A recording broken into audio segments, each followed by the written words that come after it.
إزاي بتقدر توازن بين حياتك العملية وحياتك الشخصية؟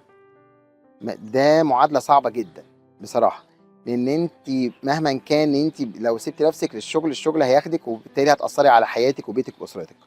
وأنا أب ل3 أطفال، فهُم ساعات كتير جدًا بازعل جدًا من نفسي إن أنا ممكن أقعد أسبوع كامل ما أشوفش أولادي، وساعات كتير جدًا هُم اللي بيتأثّروا في قراراتي.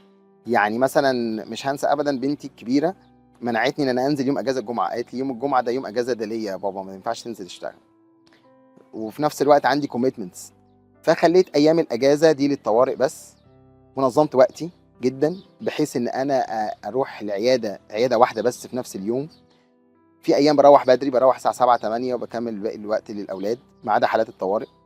ما بقيتش أروح أكتر من عيادة في يوم، هي يوم واحد بس العيادة.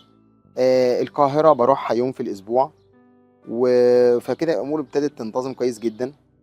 وأعتقد يعني إن أنا كل ما بقيت وحاولت التوازن، هينعكس بالنجاح على الشغل وفي نفس الوقت على البيت، لإن الاتنين مكمّلين لبعض.